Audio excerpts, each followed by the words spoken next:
Di dalam program yang Daniel Motor, ya kalau kita lihat di Daniel Motor ini sudah nanti ekstrak, ada programnya ya, programnya seperti ini. Jadi nanti kita bisa panggil programnya. Sebelumnya kita mau masuk ke dalam database-nya dulu ya. Ada database namanya SIPP.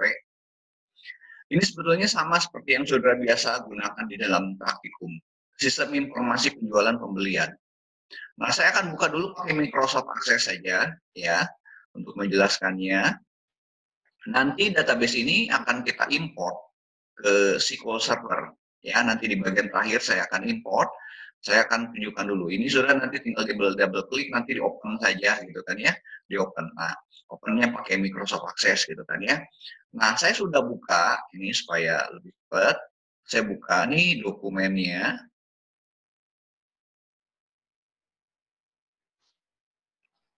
Ya. Ini SIPP. Ya, saya perbesar aja supaya nanti lebih jelas.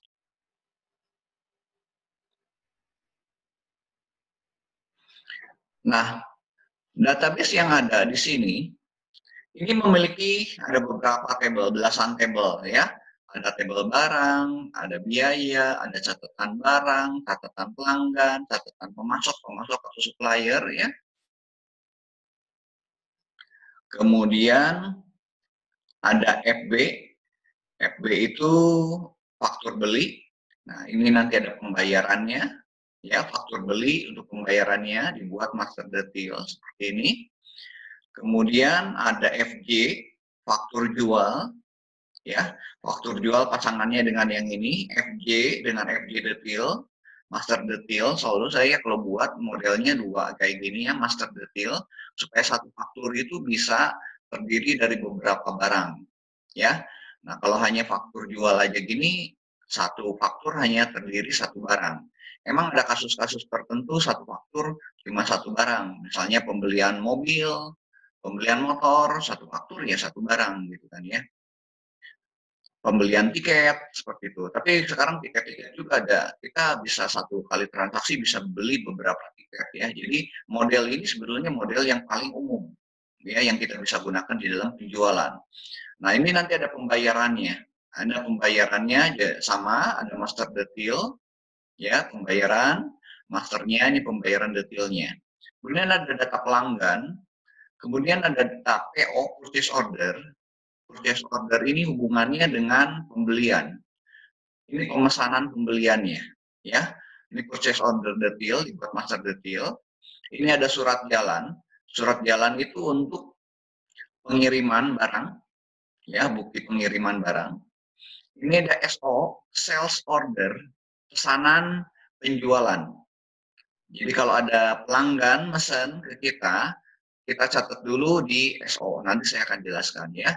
Ini SO detail, master ini masternya, ini detailnya, detail barang-barang yang dipesannya ya. Ini ada data supplier, ini ada usernya, nanti kita buka user. Ini ada table catatan TB, saya lupa lagi ini TB. Nah, ini ada tipe barang, ini data tipe barangnya. Nah, kita akan buka dulu usernya ya. Usernya kita buka, double klik saja. Nah, ini ya. Nah, ini saya nggak encrypt ya, harusnya di encrypt. Nah, beberapa e-commerce belakangan ini dihack. Salah satunya mereka ngambil ini, table ini. Ya, di dalam table ini ada data usernya. Nah, mereka ambil, mungkin ada emailnya, ya, mungkin ada data-data nggak tahu passwordnya atau ada enggak gitu. Ya, ini passwordnya saya nggak encrypt gitu ya. Jadi semua pakai 1, 2, 3 kayak gini gitu kan ya. Nah, nggak boleh sebetulnya buat seperti ini, bahaya ya. Cuman ini kan untuk aplikasi kecil standalone lah ya. Ini saya buat menunjukkan sudah. Ini harus di encrypt. Encryptnya gimana ya? Banyak nanti softwarenya ya. Jadi saat disimpan, orang bisa buka ini kayak usernya ya, tapi nggak bisa baca gitu kan ya. Nah, itu yang diklaim kemarin dijual yang Bineka itu ada 1,2 juta pelanggannya. Sudah bisa nanti lihat di kumparan di search di internet ya. itu dijual berapa puluh juta ya, 75 juta gitu ya. Ada 10 e-commerce di Indonesia yang dibobol, diambil usernya seperti ini ya. Nah, saya akan tunjukkan dulu ya. Jadi nanti ini ada aksesnya, si software ini punya tiga akses. Akses sebagai admin, dia bisa semua menu, nanti saya tunjukkan. Kemudian ada yang aksesnya sebagai penjualan, ada pembelian, ya.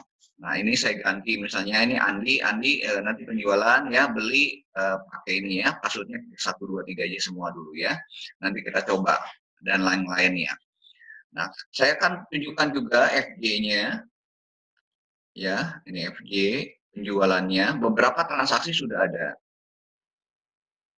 ya. Ini penjualannya, ya. Nah, penjualan, misalnya FG01 nih, ya, FG01. Nanti kan pasangannya nanti dengan FG detail, saya buka juga FG detail di sini, ya. Jadi kita lihat, di sini ada penjualan 01, ya, barang-barangnya apa? Ini adalah barang-barangnya. B1, B2, B35 ya, B15 dan terusnya ya. Sampai berapa banyak nih, sampai di sini ya barang-barangnya ya. Ini adalah barang-barang yang ada di FG ya. Karena ini database relational RDBMS ya.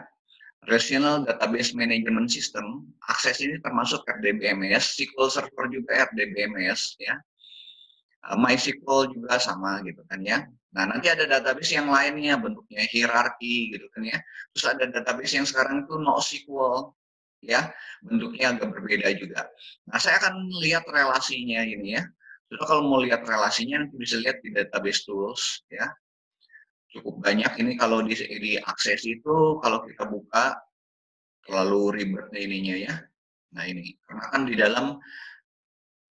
dalam diagramnya semua digabungkan. Kalau di SQL Server bisa dipisah-pisah, ya. Kita bisa bikinnya dipisah-pisah. Tuh ini banyak yang tadi saya jelaskan tadi ya. Nah, saya lagi jelaskan nih FJ dengan FJ detail ini. Ya, FJ sama FJ detail. Oke, saya close dulu aja relationship-nya. Nah, saya akan buka yang ini. Saya bisa lihat nih ini. Ini saya relasikan dengan FJ detail. Ya.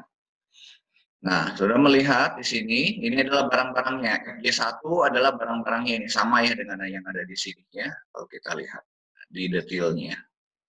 Tuh, ini 35 ya, ini 15 sama ya, 42 dan seterusnya ya. Ini adalah barang-barangnya. Ini adalah masternya ya, jadi kalau kita lihat masternya. Jadi kalau saya klik lagi, nah ini saya mau lihat yang F3 nih, barangnya apa aja nih, ada barang-barangnya ya. Nah, ini data penjualan. Nah, kita akan lihat ya, lihat ke programnya sekarang. Ini database-nya saya sudah jelaskan. Saya akan lihat ke programnya sekarang. Saya minimize dulu ini, saya close dulu nih. Saya close, simpan, nggak usah lah ya.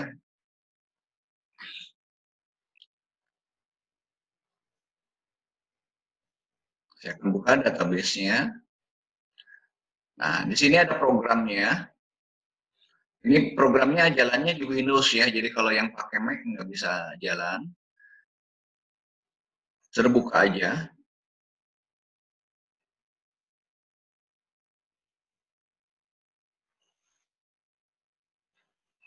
Nah, ini tinggal suruh login ya, login. Nah, saya akan tunjukkan sebagai admin ya, Teddy misalnya tadi. Teddy admin, password ini T-nya besar ya, T-nya besar, yang lainnya kecil, passwordnya 123. Kita cek. Oke, masuk ya. Ini adalah menu-menunya, dia dapat akses penuh. File, pelanggan, supplier, barang, tipe barang. Kemudian penjualannya juga ada pesanan, ini yang nanti saya jelaskan. Pembelian juga dia dapat, catatan dapat, di laporan dapat. Nanti ini saya jelaskan juga ya, laporan-laporan. Bagaimana dari input sampai nanti terjadi laporan.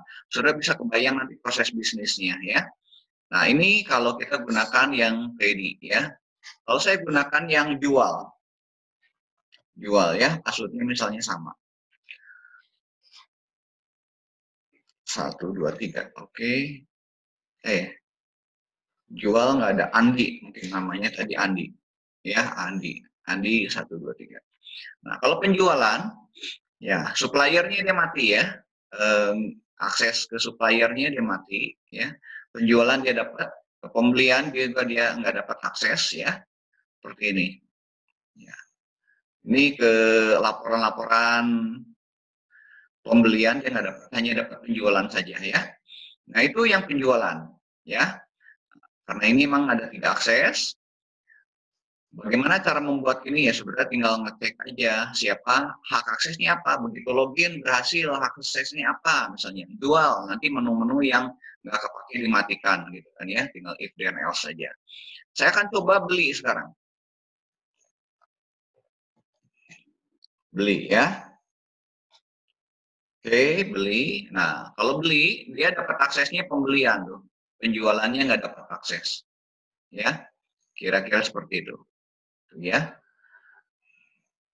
dia pembelian dapat. Yang hubungan dengan pembelian semua dia dapat. Ya, oke. Saya akan gunakan akses yang penuh. Supaya nanti bisa kemana-mana. Ya, jadi passwordnya 1, 2, 3 juga. Saudara nanti bisa coba programnya. Nah, saya akan coba di sini master datanya. Ya, saya akan misalnya memasukkan data pelanggan. Saya akan bahas mengenai penjualan. Pembeliannya saya tidak bahas karena simetris ya, jadi mirip. Jadi kalau penjualan mengeluarkan barang, pembelian datang barang. Prinsipnya sama itu ya, prosesnya sama. Saya akan jelaskan di bagian penjualan. Saya akan tambahkan misalnya ya, saya sudah punya datanya terakhir sampai ini Teddy Motor ya. Ini saya pakai database-nya. Saudara kan itu ada yang SPP yang tambahan. Nah, ini yang update-nya ya. Sudah dimasukkan data kemarin. Saya mau masukkan data yang sekarang, data baru misalnya ya. Saya new nih. Ini otomatis ya. Sudah belajar auto number, ini juga pakai auto number sama ya. Langsung nambah ya. Begitu saya cancel coba ya. Saya mau nambah nih ya, menambah di mana aja. Nanti dia otomatis dia akan mencari nomor yang terakhir ditambahkan 1. Dapat ininya. Ya. Itu auto number. Saya mau cari mau masukkan nama pelanggan misalnya Markus. Markus Motor ya. Ya, namanya nama sendiri ini.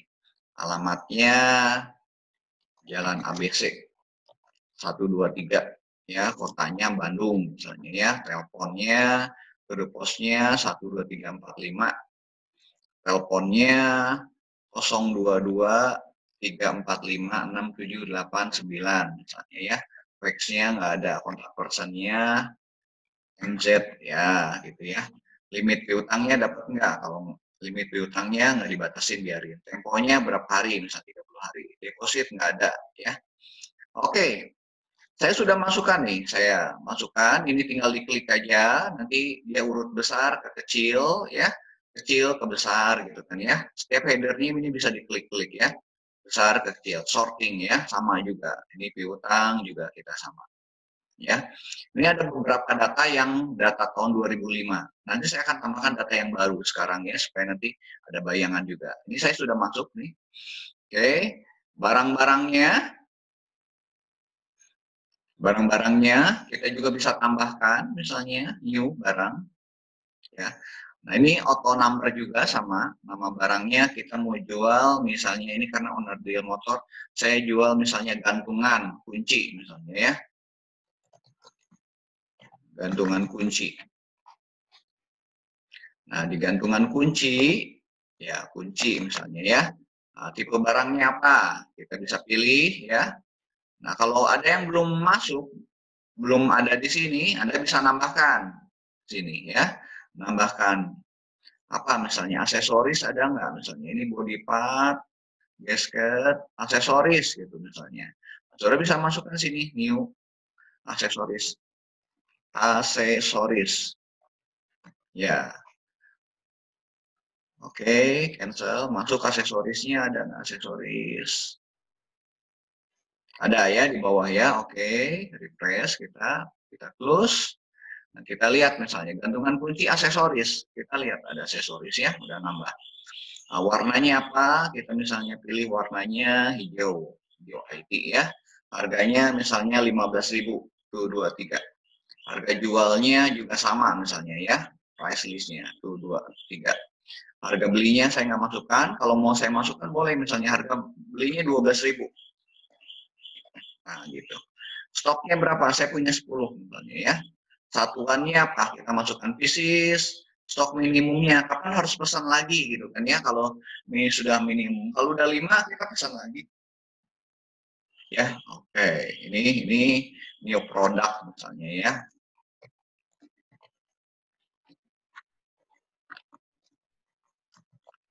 New product. Nah, nanti 10 menit lagi putus, saya lanjut lagi ya teman-teman ya. Nyambung lagi. Saya klik lagi itunya ke close. Saya harus nambah lagi deh. Klik 43 tadi gantungan kunci.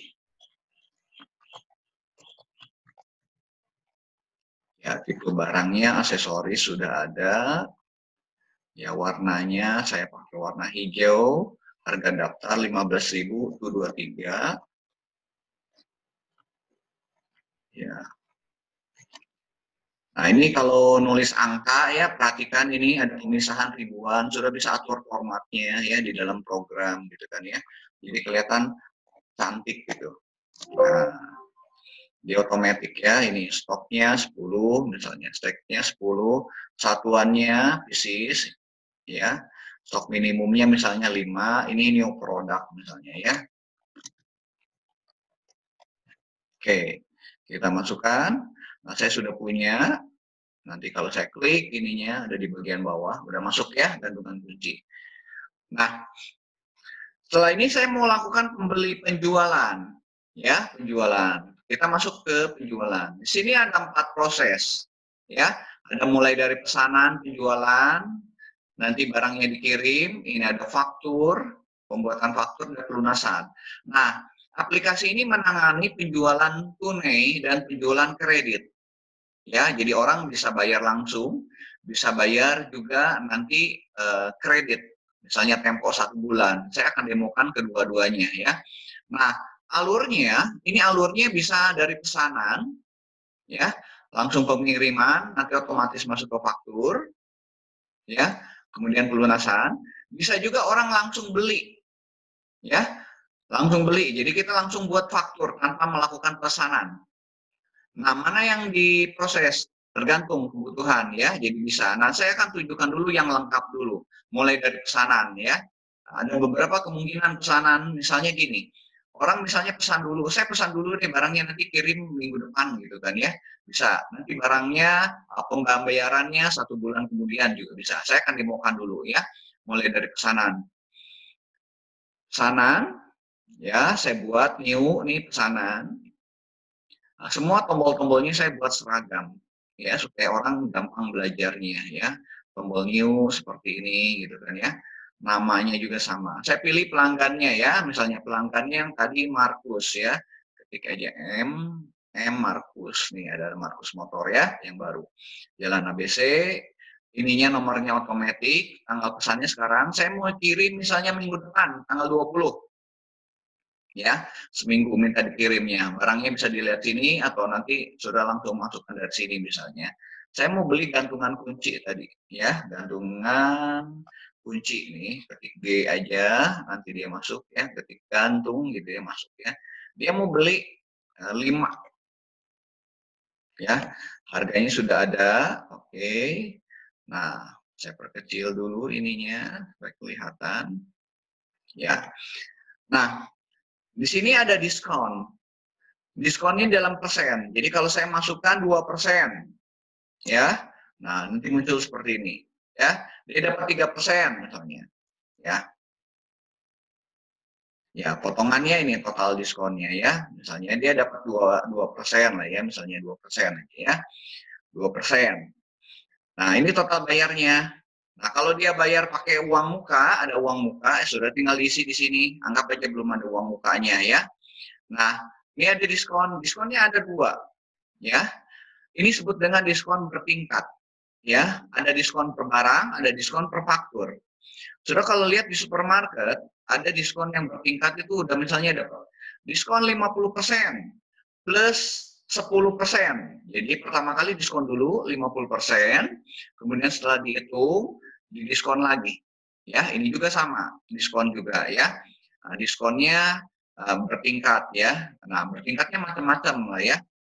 Macam-macam. Ini saya tunjukkan, ini ada diskon per barang, ada diskon yang per faktur misalnya. Nah, ini satu diskon sudah dapat, saya tambah lagi diskonnya. Oh, ini dikasih diskon lagi Rp500, jadi bayarnya dia 73.000 aja gitu kan, bisa kan ya.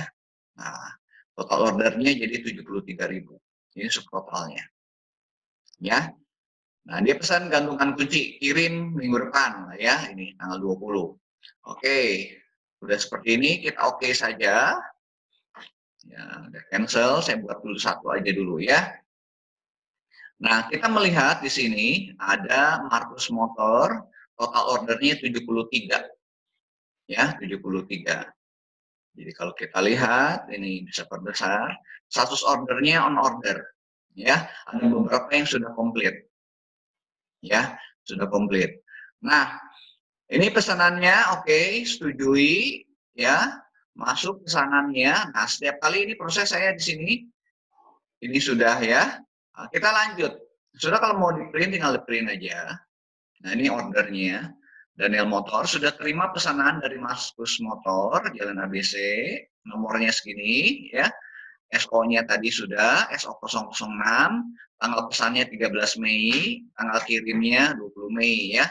Harga nama barangnya gantungan kunci 5 pieces, harga 15.000 dapat diskon 2%, totalnya seperti ini amount-nya ya. Total seperti ini, dia dapat diskon lagi, diskon per faktur ini. Uang mukanya, harusnya uang mukanya 0 deh ya, ini. Ya. Dia belum bayar. Tapi kita lihat di sini ya, uang mukanya sudah terisi belum? Uang mukanya belum ya. Oke. Nah, itu pesanannya. Oke, kita cek di sini, kita masuk sekarang pengiriman. Anggap saya kirim, kan mau kirim tanggal 20 ya, 20 itu berarti harus sudah nyampe ya.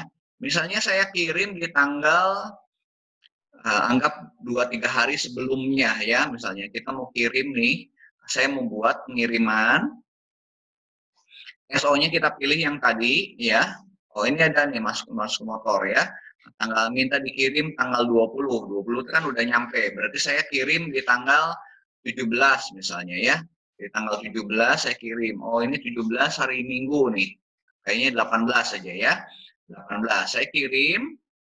Nah, boleh keterangan misalnya kirim JNE. Kita jadwalkan aja via JNE misalnya ya, JNE. Nah, nanti kalau ini catat, dapat nomor resinya dicatat sini, nomor resinya misalnya ya. Nomor resinya dapat misalnya 012345 gitu kan ya. Oke. Nah, ini dikirim semua, kita buat surat pesanannya. Ya. Nah, surat pesanan sudah ada, kita bisa cetak. Nah, surat pesanan, surat jalan ini. Ini surat jalan SJ. Nah, sudah perhatikan di surat jalan ini nggak ada harga. Ini memang biasa seperti itu. Jadi umumnya orang ngirim, kadang-kadang harganya nggak dimunculkan, ya, nggak munculkan. Ini biasanya buat masuk ke bagian gudang. Bagian gudang biasanya nggak boleh tahu harga. Kenapa? Itu satu sisi keamanan, ya. Jadi kalau tahu harga barang, gitu kan ya, menimbulkan sesuatu, gitu kan ya. Biasanya orang nggak pakai harga untuk bawa gudang. Gudang nggak boleh tahu harga. Ya, kebanyakan gitu perusahaan-perusahaan gitu ya, supaya dia nggak tertarik untuk mengambil atau apa. Juga dia buta harga. Ya, emang sengaja. Yang tahu harga nanti bagian keuangan atau bagian pembeliannya ya. Nah, ini nggak ada harga. Nanti kita lihat ya. Nah, ini sudah selesai ya.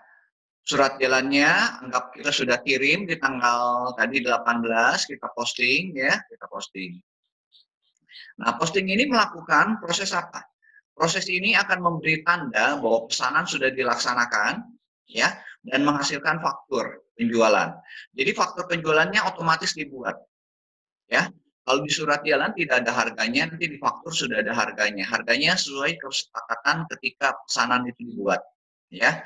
Oke, kita proses, ya, posting. Nanti kalau udah di-posting ini, sudah nggak bisa ngedit lagi ya, ini sebetulnya nggak bisa diedit, ya, dikunci ya, dikunci. Kalau sudah ada tanda posnya nih, saya posting. Oke, saya akan lanjut sekarang. Tadi pesanan sudah, barang sudah dikirim, kita lihat fakturnya, ya, fakturnya. Nah, kita lihat faktur, ini ada Maskus Motor ya, tanggal 13 yang hari ini ya. Hari ini kita buka saja.